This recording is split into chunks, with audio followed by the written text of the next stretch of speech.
Bienvenue à chacune et chacun en ce dernier dimanche d'octobre. Jésus, aujourd'hui, va droit à l'essentiel.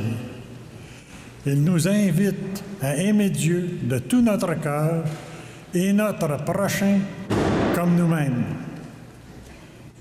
Si nous sommes ici, c'est que nous aimons Dieu.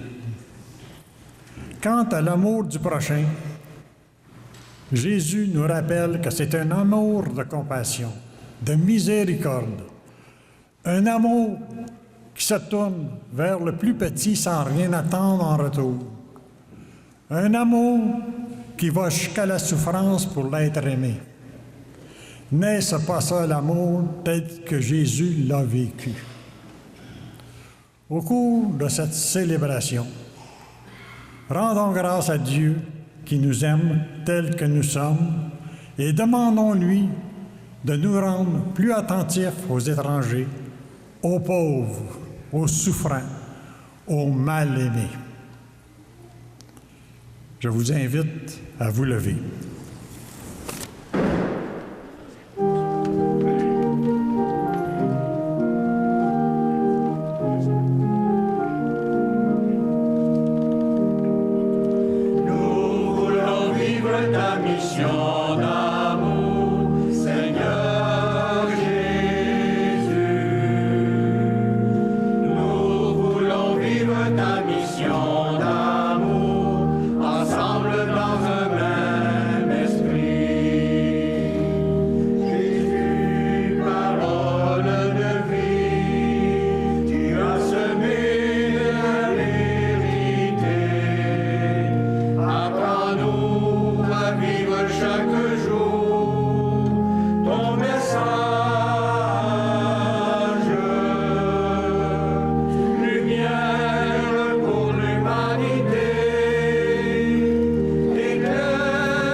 Au nom du Père et du Fils et du Saint-Esprit, que le Seigneur, le Dieu de toute compassion, soit toujours avec vous. Pour servir le Dieu vivant et véritable, quittons nos idoles pour tourner notre regard vers lui. Invoquons sa miséricorde. Seigneur Jésus, nous voudrions aimer le Père comme toi tu l'as aimé. Viens à notre aide et prends pitié de nous. Ô Christ, nous voudrions t'imiter en accueillant ta parole, même au milieu de nos épreuves. Viens à notre aide et prends pitié de nous. Seigneur, nous voudrions aimer notre prochain à la mesure de ta propre compassion. Viens à notre aide et prends pitié de nous. Que Dieu signe la victoire sur notre péché et dans sa miséricorde, qu'il nous pardonne et nous conduise à la vie éternelle.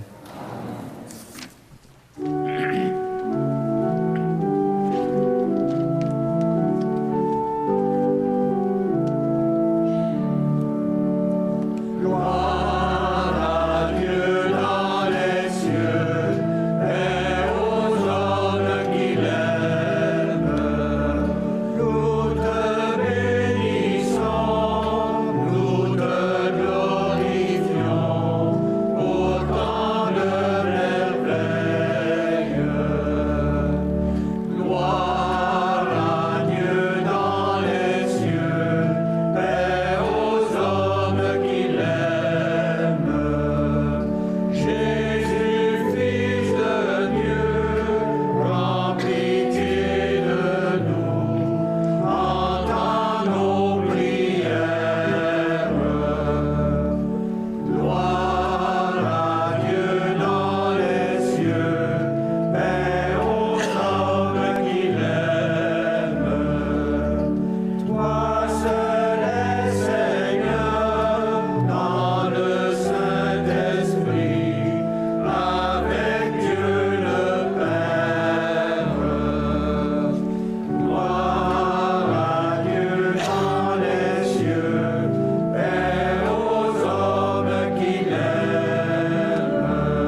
le Seigneur. Dieu éternel et tout-puissant, augmente en nous la foi, l'espérance et la charité. Et pour que nous puissions obtenir ce que tu promets, fais-nous aimer ce que tu commandes. Par Jésus-Christ, ton Fils, qui vit et règne avec toi et le Saint-Esprit, un seul Dieu pour les siècles des siècles.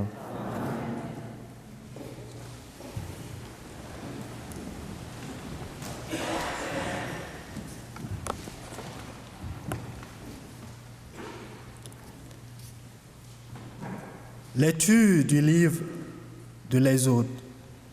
Ainsi parle le Seigneur, tu n'exploiteras pas l'immigré, tu ne l'opprimeras pas, car vous étiez vous-même des immigrés au pays d'Égypte.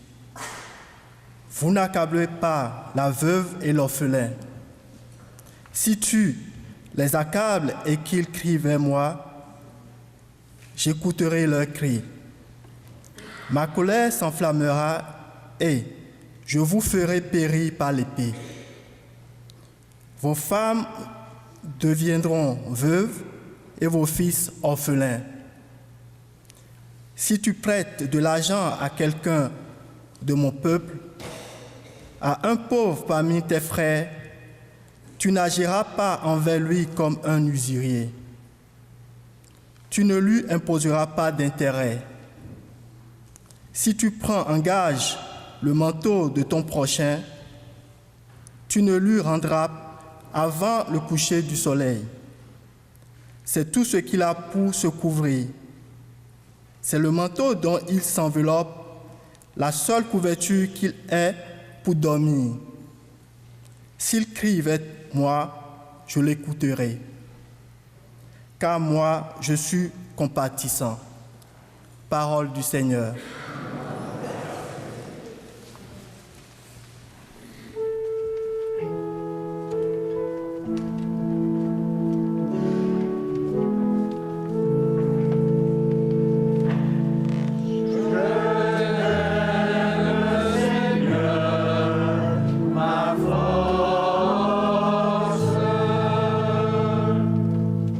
Je t'aime, Seigneur, ma force. Seigneur, mon roc, ma forteresse. Dieu, mon libérateur, le rocher qui m'abrite. Mon bouclier, mon phare, mon arme de victoire.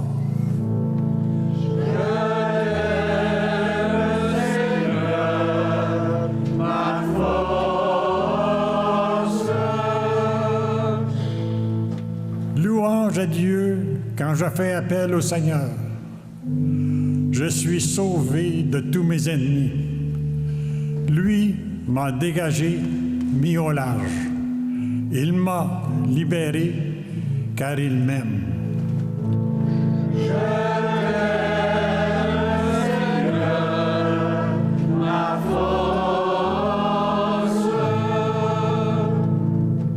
Vive le Seigneur! Béni soit mon rocher. Qu'il triomphe le Dieu de ma victoire. Il donne à son roi de grandes victoires. Il se montre fidèle à son Messie.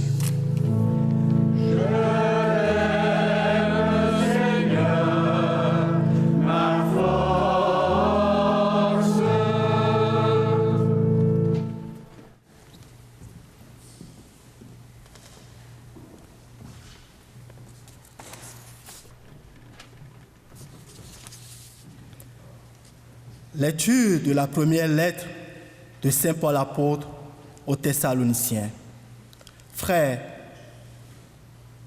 vous savez comment nous nous sommes comportés chez vous pour votre bien.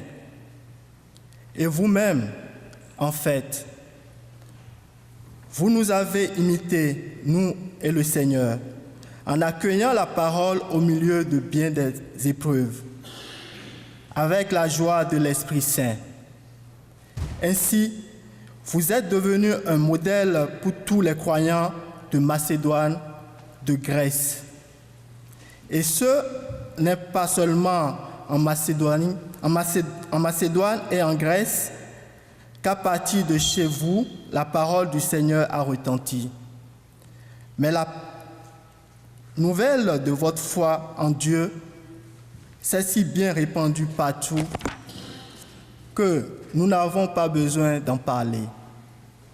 En fait, les gens racontent à notre sujet l'accueil que nous avons reçu chez vous. Ils disent comment vous vous êtes convertis à Dieu en vous détournant des idoles afin de servir le Dieu vivant et véritable.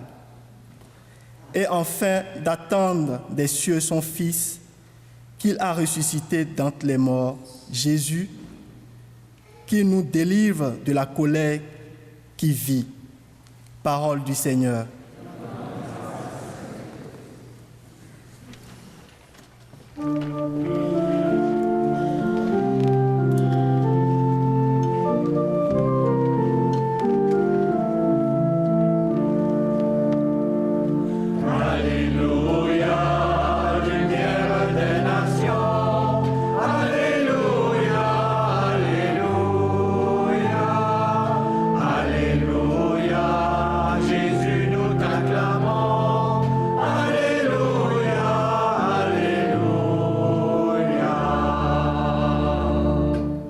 Si quelqu'un m'aime, il gardera ma parole, dit le Seigneur. Mon Père l'aimera et nous viendrons vers lui. Alléluia, lumière des nations. Alléluia, alléluia, alléluia. Jésus, nous t'acclamons. Alléluia, alléluia. Le Seigneur soit avec vous. Évangile de Jésus-Christ selon saint Matthieu.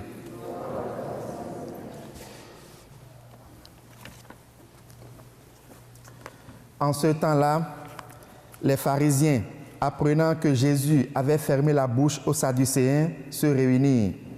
Et l'un d'entre eux, un docteur de la loi, posa une question à Jésus pour le mettre à l'épreuve. « Maître, dans la loi, quel est le grand commandement ?» Jésus lui répondit, « Tu aimeras le Seigneur ton Dieu de tout ton cœur, de toute ton âme et de tout ton esprit. Voilà le premier commandement. Et le second lui est semblable. Tu aimeras ton prochain comme toi-même. De ces deux commandements dépend toute la loi ainsi que les prophètes. » Acclamons la parole de Dieu.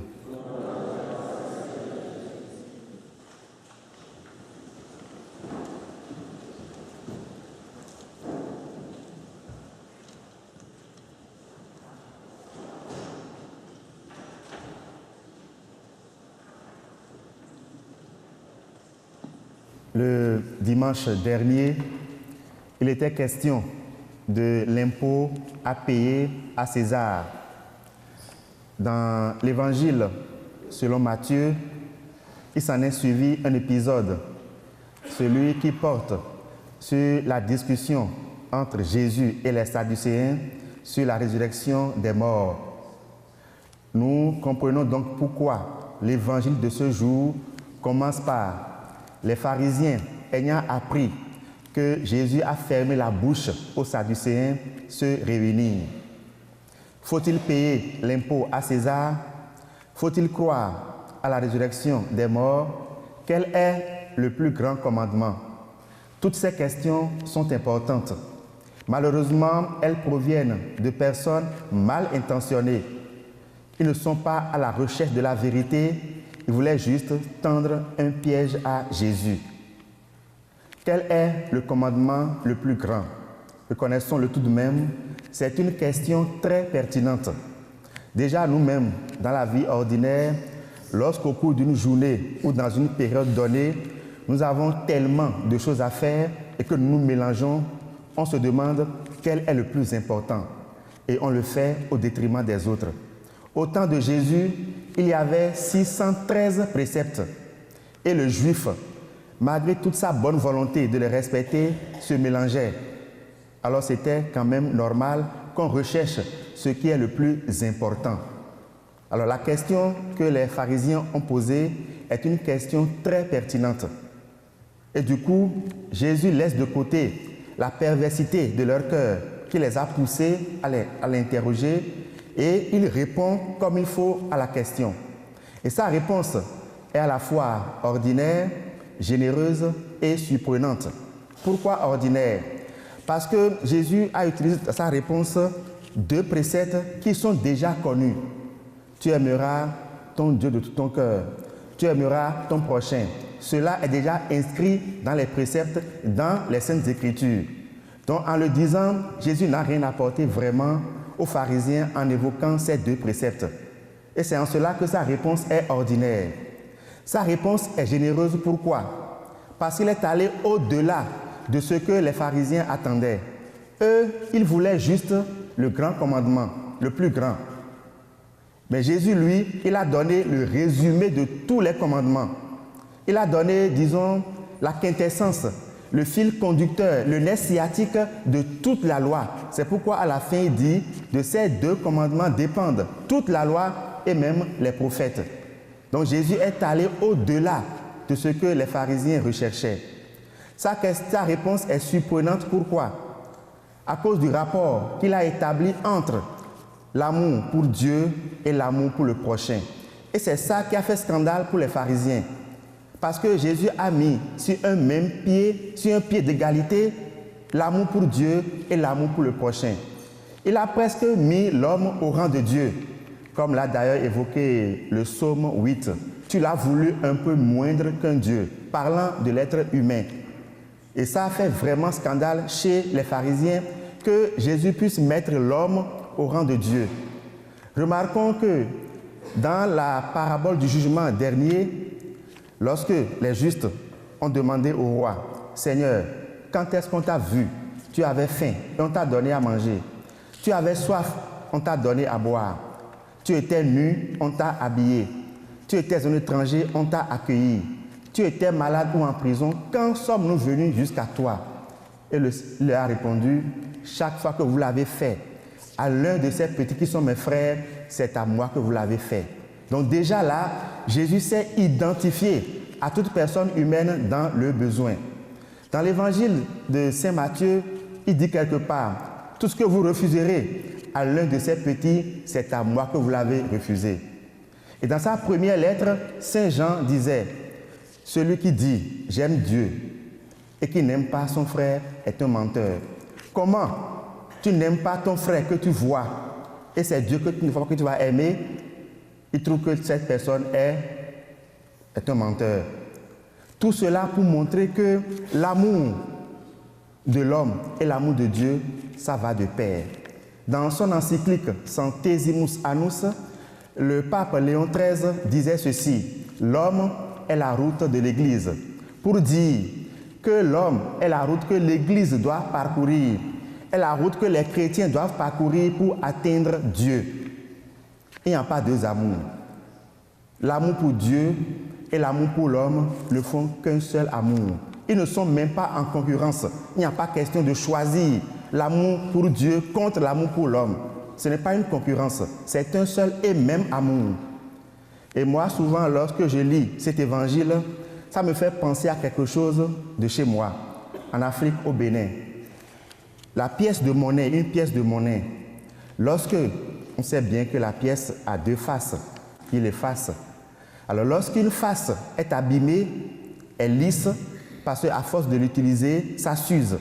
Alors lorsqu'il y a une face qui est usée et que la banque centrale n'a pas encore pris le temps de changer la monnaie, ça n'a pas de valeur pour les commerçants. Tu ne peux pas faire de transactions avec parce que les commerçants refusent la monnaie. Il faut que les 2 faces soient lisibles. C'est ce que ça me fait penser l'évangile de ce jour. L'amour pour Dieu et l'amour pour le prochain sont comme les 2 faces d'une même monnaie. Lorsque une face est abîmée, la monnaie n'a pas de valeur. Si mon amour pour Dieu n'est pas accompagné de l'amour pour le prochain, il n'a pas de valeur, il ne peut rien acheter. Si mon amour pour l'homme n'est pas accompagné, n'est pas soutenu par l'amour pour Dieu, mon amour n'a pas de valeur, ne peut rien acheter. La question de l'amour que Jésus aborde aujourd'hui à l'occasion de la question des pharisiens est une question vitale. Parce que toute vie humaine est un résumé d'amour. Chacun de nous, nous sommes le résultat d'un acte d'amour de Dieu. Dieu est amour et il nous a créés à son image. C'est pourquoi nous avons cette soif insatiable d'aimer et d'être aimé. Aimer et être aimé. Tu as beau avoir toutes les richesses, tu as beau gravir tous les échelons au niveau social, si tu n'aimes pas et que tu n'es pas aimé, tu n'es pas heureux. Notre bonheur dépend de ça. Aimer et être aimé. Chaque fois, on insiste sur le fait que les chrétiens sont appelés à aimer. Pour faire connaître Dieu qui est amour au monde, nous sommes invités à aimer, malgré ce que cela nous coûte. Et ce n'est pas faux. Aujourd'hui encore, on demandera à Dieu cette grâce de pouvoir aimer nos frères et sœurs malgré ce que cela nous coûte. Comment faire connaître Dieu aux autres? Comment le faire connaître comme un Dieu d'amour si nous, chrétiens, nous sommes indifférents, insensibles, égoïstes, si nos cœurs sont remplis de haine et d'hypocrisie? Comment faire connaître Dieu? C'est donc normal qu'on insiste que les chrétiens aiment leur prochain pour que l'évangile soit connu. Mais nous avons souvent oublié que le chrétien, en tant qu'être humain, a également besoin d'être aimé. Le chrétien a besoin d'être aimé. Alors aujourd'hui, nous demanderons au Seigneur de nous donner la grâce d'aimer, mais également d'être aimé. Il y a beaucoup de personnes dans notre communauté qui souffrent, ils ont des blessures et attendent simplement de recevoir de l'amour pour que les blessures guérissent. Ils ont besoin d'amour.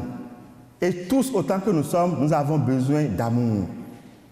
Prions Dieu de mettre sur nos chemins des gens qui vont nous aimer, des gens qui puissent nous donner de l'affection. Il y a un chanteur espagnol, Julio Iglesias, qui a dit dans une de ses chansons, il dit « Un amour, c'est mon soleil, c'est mon espérance. Un regard suffit pour me faire chanter. » Il dit « Je sens que je n'hésiterai pas à donner toute mon âme, ne serait-ce que pour recevoir un sourire. » Et il finit en disant « J'ai besoin d'un peu d'amour pour que sorte ma guitare. » Vous connaissez certainement la chanson. « J'ai besoin d'un peu d'amour pour que sorte ma guitare. » Bon, ceux qui connaissent, connaissent. C'est pour dire, il chante tellement bien. Mais quand il est devant son public et que son public ne lui donne pas de l'amour, il n'arrive pas à chanter.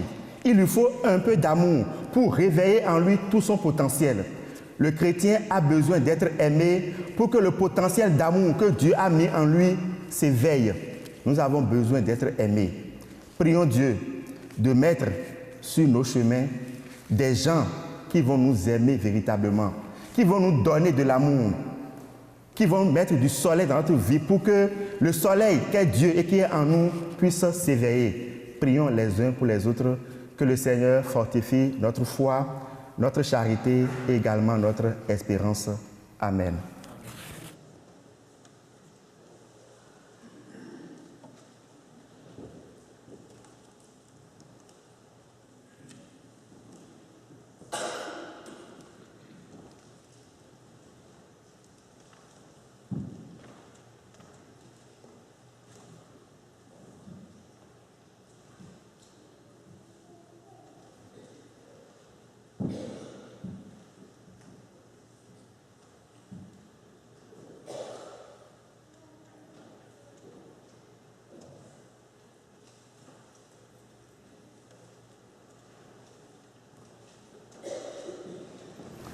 Je crois en Dieu.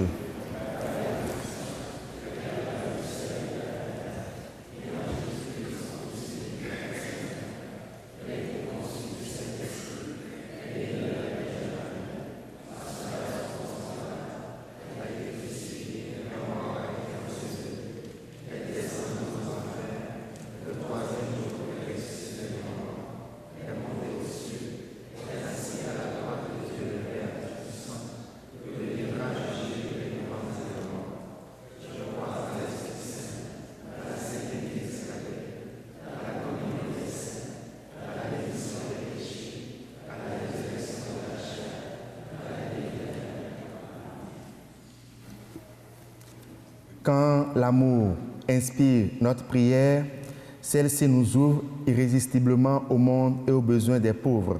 Supplions Dieu, qui est tout attentif quand nous crions vers lui. Dieu de compassion, exauce-nous. Pour les migrants de partout, et surtout ceux et celles que l'on exploite, alors, afin qu'ils trouvent une terre d'asile où leur dignité sera célébrée et reconnue, prions le Seigneur. Pour tous les hommes et les femmes qui vivent un deuil et se sentent vulnérables, afin qu'ils trouvent du réconfort dans le soutien d'une communauté, prions le Seigneur. Pour les gens qui possèdent des richesses, afin qu'ils les utilisent pour le bien de tous et de toutes, et ne deviennent pas les complices de la dette des plus pauvres, prions le Seigneur.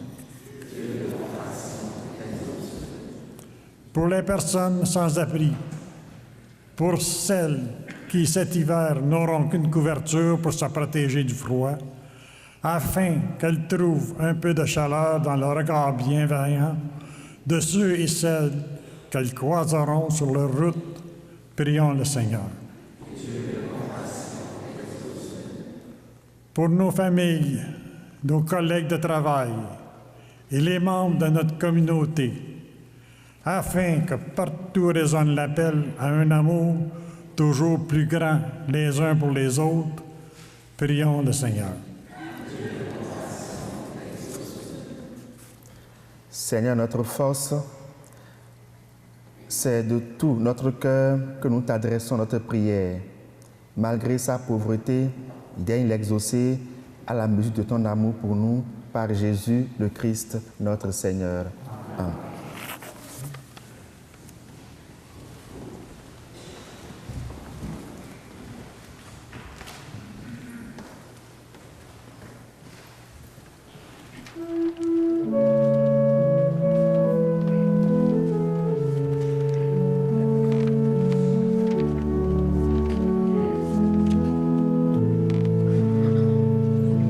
Comme lui, savoir dresser la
Prions ensemble au moment d'offrir le sacrifice de toute l'Église.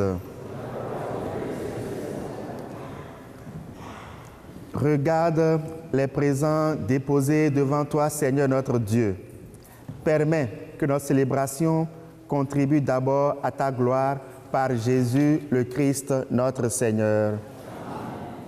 Le Seigneur soit avec vous. Élevons notre cœur.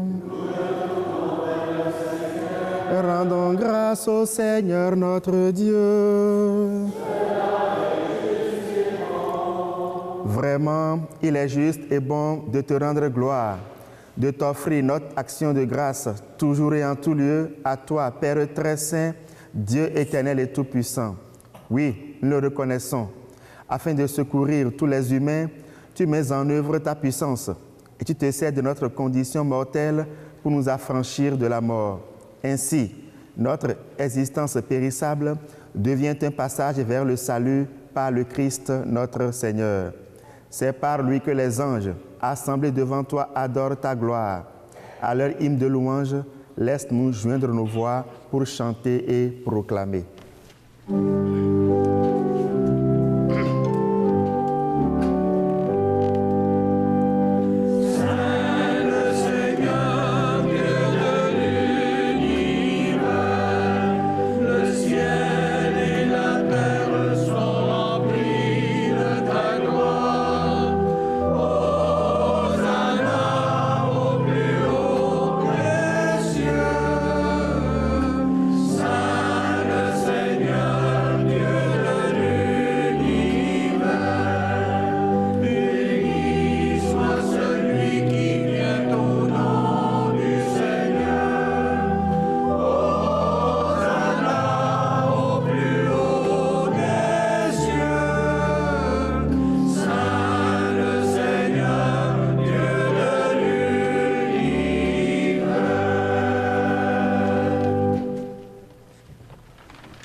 Toi qui es vraiment saint, toi qui es la source de toute sainteté, Seigneur, nous te prions.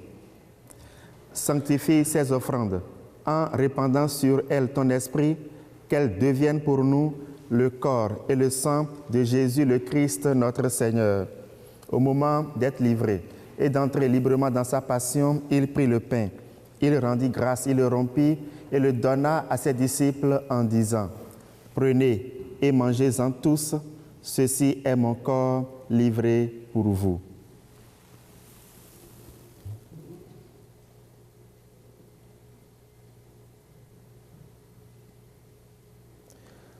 Où sont amour et charité? Dieu est présent.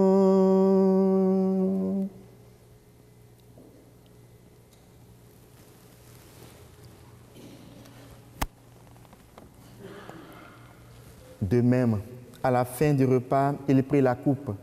De nouveau, il rendit grâce et la donna à ses disciples en disant : « Prenez et buvez-en tous, car ceci est la coupe de mon sang, le sang de l'alliance nouvelle éternelle, qui sera versé pour vous et pour la multitude en rémission des péchés.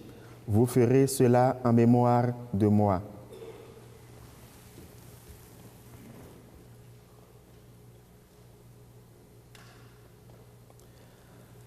L'amour du Christ nous a groupés dans l'unité. En cet amour n'ayons que joie et allégresse.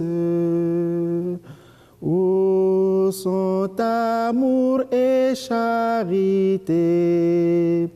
Dieu est présent.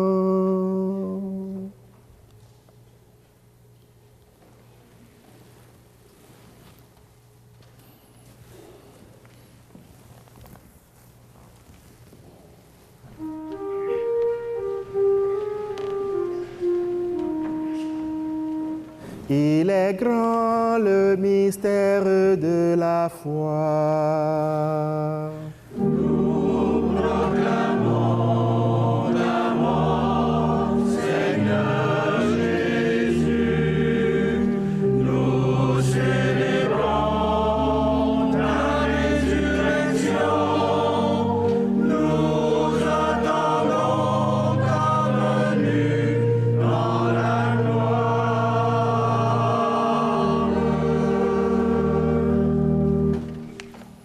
Faisant ici mémoire de la mort de ton Fils et de sa résurrection, nous t'offrons, Seigneur, le pain de la vie et la coupe du salut, et nous te rendons grâce, car tu nous as choisis pour servir en ta présence.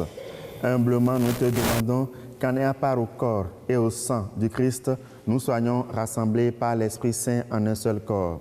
Seigneur, souviens-toi de ton Église répandue à travers le monde. Fais-la grandir dans ta charité avec le pape François, notre évêque Noël et tous ceux qui ont la charge de ton peuple. Souviens-toi de nos frères et sœurs qui sont morts dans la paix du Christ. Souviens-toi en particulier de Benoît Terrien, des parents défunts de Martienne et de Bernard Denis, de Yvette Roson-Chevrier. Souviens-toi des défunts de nos familles respectives. Reçois-les dans ta lumière auprès de toi. Sur nous tous, enfin, nous implorons ta bonté. Sur nos parents, nos amis, nos bienfaiteurs, sur tous les malades, ceux qui souffrent dans leur corps ou dans leur âme, sur tous les mal-aimés et sur tous ceux-là qui nous ont demandé de prier pour eux. Nous implorons, Seigneur, ta bonté, permet qu'avec la Vierge Marie, la bienheureuse Mère de Dieu, son époux Saint Joseph, avec les apôtres, Saint Michel, Saint Antoine, et les saints de tous les temps qui ont vécu dans ton amitié, nous ayons part à la vie éternelle et que nous chantions ta louange par Jésus-Christ, ton Fils bien-aimé. Par lui, avec lui et en lui, à toi, Dieu le Père Tout-Puissant, dans l'unité du Saint-Esprit, tout honneur et toute gloire pour les siècles des siècles. Unis dans le même esprit, reprenons avec confiance et assurance la prière reçue du Sauveur. Notre Père,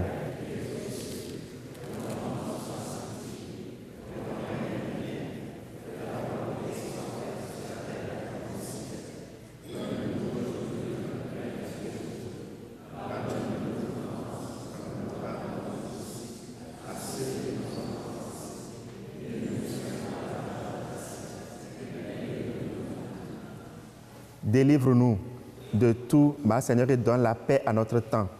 Par ta miséricorde, libère-nous du péché. Rends-nous forts devant les épreuves. En cette vie, nous espérons le bonheur que tu promets et l'avènement de Jésus-Christ, notre Sauveur.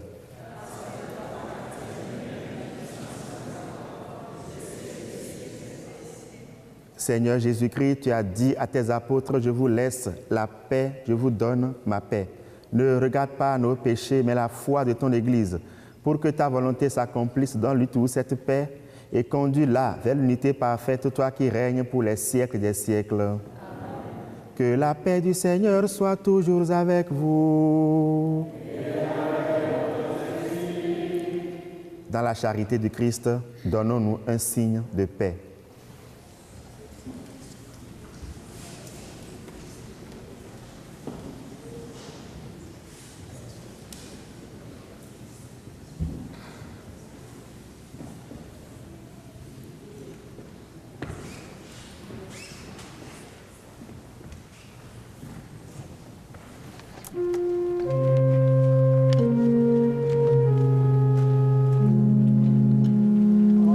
Agneau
heureuses. Heureux sommes-nous d'être invités au repas du Seigneur. Voici l'agneau de Dieu, celui qui enlève le péché du monde.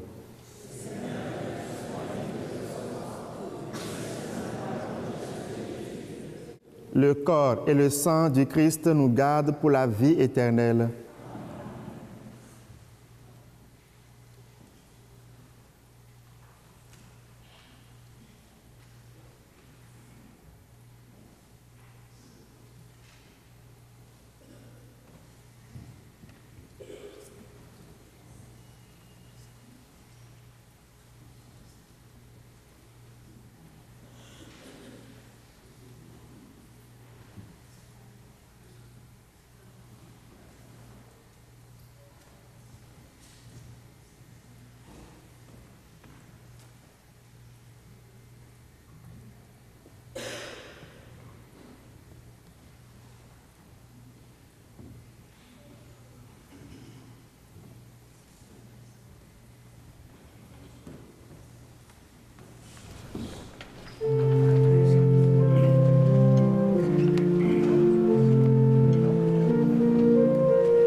Nous recommandons à vos prières M.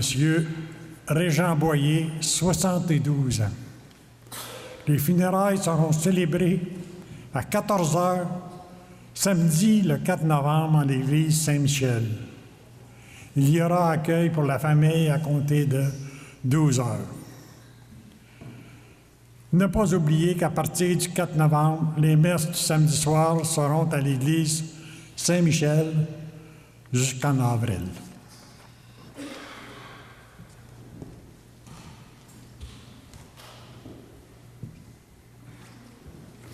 Prions encore le Seigneur.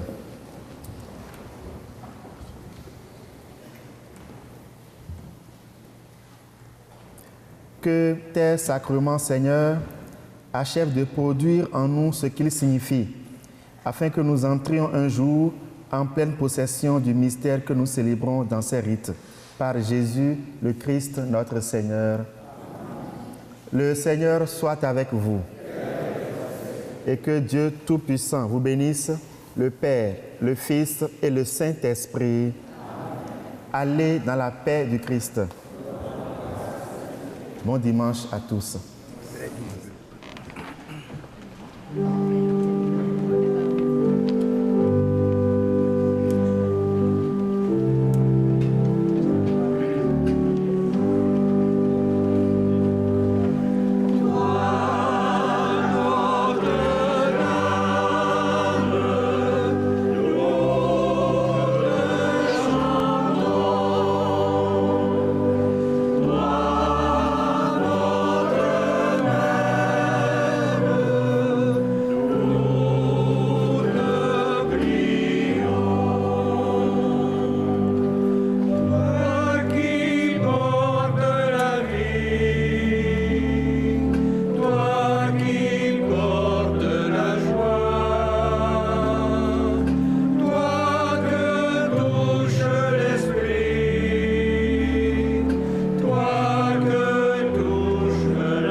Avec M. Saint-Pierre et M. Lauzon, les directeurs musicaux de la chorale de l'Église Saint-Michel à Vaudreuil-Dorion. Bonjour. Bonjour. C'est quoi exactement un directeur de chorale? C'est quoi son rôle? Alors, le directeur de la chorale, c'est la personne qui souvent sélectionne les chants pour les célébrations, à partir, par exemple, d'un prion l'église, c'est des choses assez statuées. Et puis ensuite, bien, il dirige vraiment le chœur. Il va décider des tempos, de l'accompagnement.